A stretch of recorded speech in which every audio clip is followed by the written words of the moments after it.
السلام علیکم دوستو جماعت چہارم کی ماحولیاتی مطالعے کے 7ویں سبق اور 8ویں سبق کے اہم پوائنٹس کے بارے میں جانیں گے، جو کہ بہت ہی اہم ہے۔ دوستو اگر آپ نے ابھی تک ہمارے اس چینل کو سبسکرائب نہیں کیا ہے تو اس چینل کو سبسکرائب ضرور کریں۔ تو چلیے بنا وقت ضائع کیے ہوئے ہم ویڈیو شروع کرتے ہیں۔ دوستو 7واں سبق عوامی ادارے، جو کہ نئی بک میں دیا گیا ہے۔ اگر آپ کے پاس پرانی بک ہے تو اس میں دیکھیں سماجی ادارے۔ تو چلیے دوستو، سب سے پہلا اہم پوائنٹس آپ کے سامنے یہ رہا، جو سوال اور جواب کی شکل میں: گاؤں کی سطح پر سماجی ادارے۔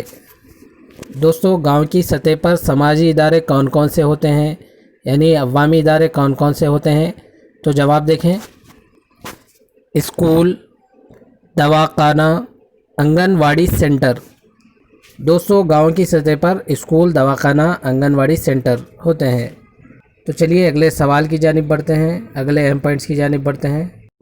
فصلوں کی تفصیلات درج کرنا گاؤں کی سطح پر ان کا کام ہے۔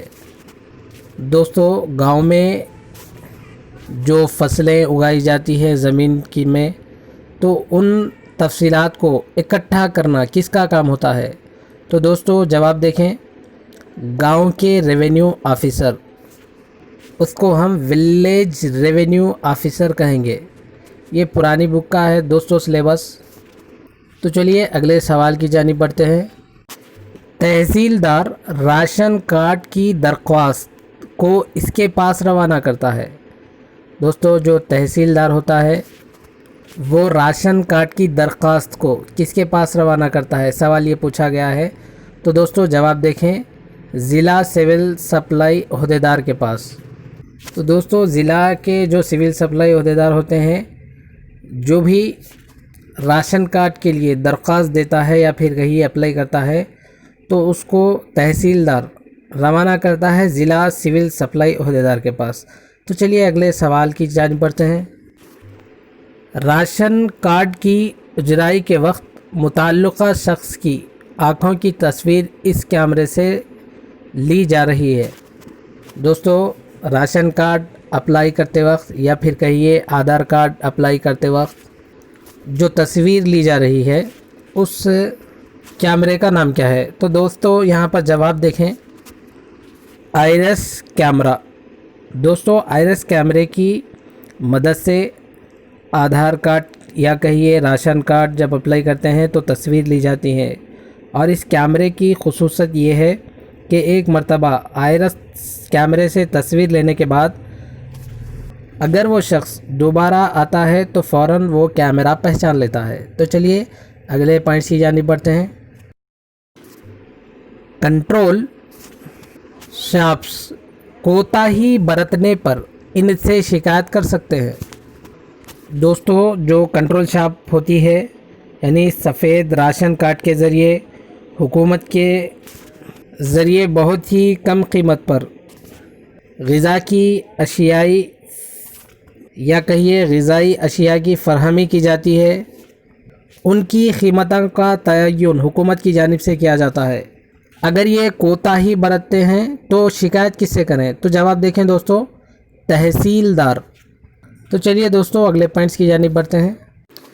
تحصیلدار آفس منڈل کے مرکز پر ہوتا ہے، اس کو کہتے ہیں، یعنی تحصیلدار جس آفس پر ہوتا ہے، جس آفس میں بیٹھک کرتا ہے، اس آفس کو کیا کہتے ہیں، اس مرکز کو کیا کہتے ہیں؟ تو دوستو ہمارا جواب دیکھیں کتاب میں کیا بتایا گیا ہے: منڈل ریونیو آفیسر، MRO، منڈل ریونیو آفیسر۔ تو چلیے اگلے سوال کی جانب بڑھتے ہیں۔ منڈل پرجا پریشد، یعنی دفتر منڈل پرجا پریشد کی نگرانی کرتا ہے۔ تو دوستو جواب دیکھیں: MDO، منڈل ڈیولپمنٹ آفیسر، اس کی نگرانی کرتا ہے۔ تو چلیے دوستو اگلے پوائنٹس کی جانب بڑھتے ہیں۔ دوستو ان کا کام یہ ہوتا ہے کہ زراعت، جانوروں کی نگہداشت، مچھلی، مرغیوں کی افزائش کو ترقی دینا، منڈل میں سڑکوں کی تعمیر کرنا اور ان کی مرمت کرانا، صاف پینے کے پانی کی سربراہی، یہ تمام کام دفتر منڈل پرجا پریشد اور اس کے عہدیدار اس کے ذمہ داران ہوتے ہیں۔ تو دوستو اگلا پوائنٹ دیکھیں، پولیس اسٹیشن کے متعلق اس میں کہا گیا ہے، یہاں پر عوامی ادارے جو ہیں اس کے بارے میں بتلایا گیا ہے۔ تو پولیس اسٹیشن کی صدارت کرتا ہے دوستو، پولیس اسٹیشن کی صدارت سب انسپکٹر کرتا ہے۔ دوستو پولیس والوں کا کام ہے امن و امان کا تحفظ، جرائم کو کم کرنا، عوام سے دوستانہ تعلقات قائم کرنا، عوام کی شکایتیں جو ہوتی ہے قبول کرنا اور فوری تحقیقات کرنا، ان تمام کی ذمہ داری سب انسپکٹر پر ہوتی ہے۔ دوستو اگلا سوال دیکھیں، تحصیلدار کے دفتر کے متعلق دیا گیا ہے۔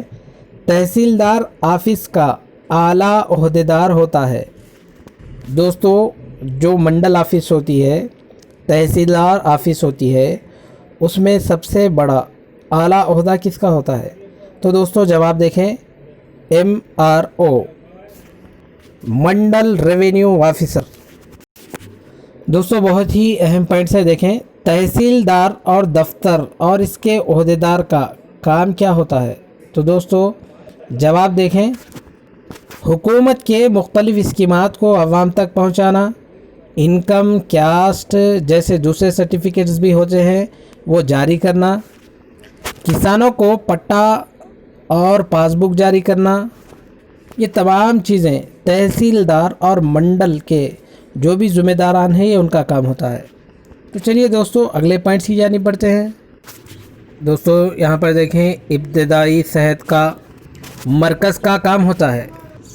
دوستو دیکھیں، منڈل کے تمام لوگوں کی عام بیماریوں کا علاج کرنا، صحت کے ذیلی مراکز ان کی کارکردگی کا معائنہ کرنا، منڈل کی سطح پر قومی نگہداشت صحت کے پروگرام کی عمل آوری، ماں بچے تحفظ اسکیم کے تحت ابتدائی صحت کے مراکز میں زچگی کروانا، حسب ذیل مریضوں کو ضلع ہسپتال روانہ کرنا۔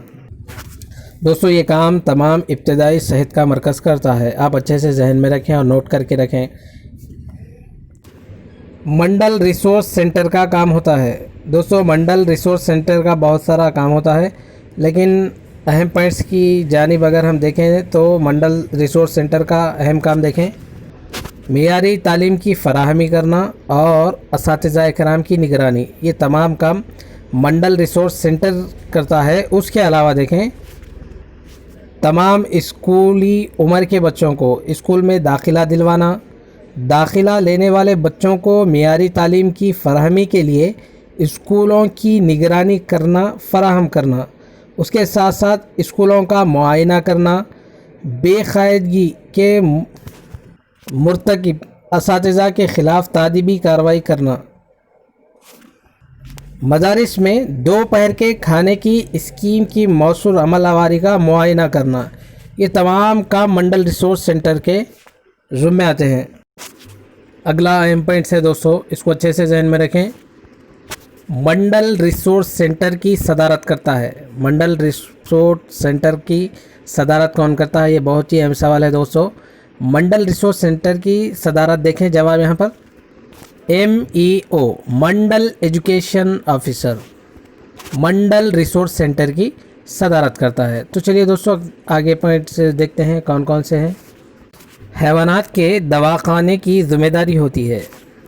دوستو حیوانات کا جو دواخانہ ہوتا ہے اس کی ذمہ داری ہوتی ہے، دیکھیں جانوروں کا علاج کرنا، اس کے ساتھ ساتھ دیکھیں دوستو، آپ اس کو بھی اچھے سے ذہن میں رکھیں، جانوروں کے صحت کی نگہداشت کرنا، جانوروں کی بیماریوں کی شناخت کرنا اور ان کا علاج کرنا، جانوروں سے انسانوں کو منتقل ہونے والی بیماریوں کی شناخت کرتے ہوئے ان کی روک تھام کے لیے اقدامات کرنا، مویشی پالن پر ہدایتیں کسانوں کو دینا، جانوروں کے لیے تغذیہ بخش جو غذا ہوتی ہیں اس سے متعلق کسانوں کو واقف فرمانا، یہ تمام کام حیوانات کے دواخانے کے ذریعے انجام دیے جاتے ہیں۔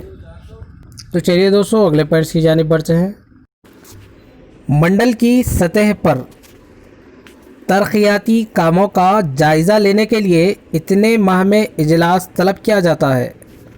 تو دوستو جواب دیکھیں، 3 ماہ بعد یعنی ہر 3 مہینے میں ایک اجلاس طلب کیا جاتا ہے جس میں یہ جائزہ لیا جاتا ہے کہ ترقیاتی کام منڈل میں کون کون سے ہو رہے ہیں، یا پھر منڈل کی سطح کے تمام ترقیاتی پروگرامز کا جائزہ لینے کی غرض سے ہر 3 ماہ بعد ایک مرتبہ اجلاس طلب کیا جاتا ہے۔ تو دوستو اس کے بعد آگے دیکھیں۔ دوستو بہت ہی اہم پوائنٹس ہے، دیکھیں منڈل کی سطح کے اجلاس میں شریک ہوتے ہیں۔ تو دوستو اس اجلاس میں دیکھیں کون کون شریک ہوتے ہیں۔ ZPTC، MPTC، تمام گرام پنچایت کے سرپنچ کے علاوہ منڈل کے سطح کے دیگر عہدیدار، یہ تمام اس اجلاس میں شریک ہوتے ہیں، شرکت کرتے ہیں۔ اس کو آپ اچھے سے ذہن میں رکھیں۔ دوستو اس کے بعد قانون حق معلومات 2005 کے بارے میں ہم جو اہم پوائنٹس ہیں اس کے بارے میں دیکھیں گے، جانیں گے۔ تو چلیے اہم پوائنٹس کیا ہے دیکھتے ہیں۔ دوستو دیکھیں پہلا اہم پوائنٹس، قانون حق معلومات عمل میں آیا۔ تو دوستو ہمیں پہلے یہ جاننا ہے کہ قانون حق معلومات کیا ہے۔ سرکاری جو بھی دفاتر ہیں یعنی آفس ہیں، اس کی مطلوبہ معلومات کو حاصل کرنا ہی قانون حق معلومات ہے۔ تو دوستو اس کا قیام کب آیا دیکھیں، عمل میں آیا 12 اکتوبر 2005۔ دوستو جواب کو اچھے سے یاد کریں، 12 اکتوبر 2005 عیسوی کو اس کا عمل وجود میں آیا۔ تو چلیے اگلے پوائنٹس کی جانب بڑھتے ہیں۔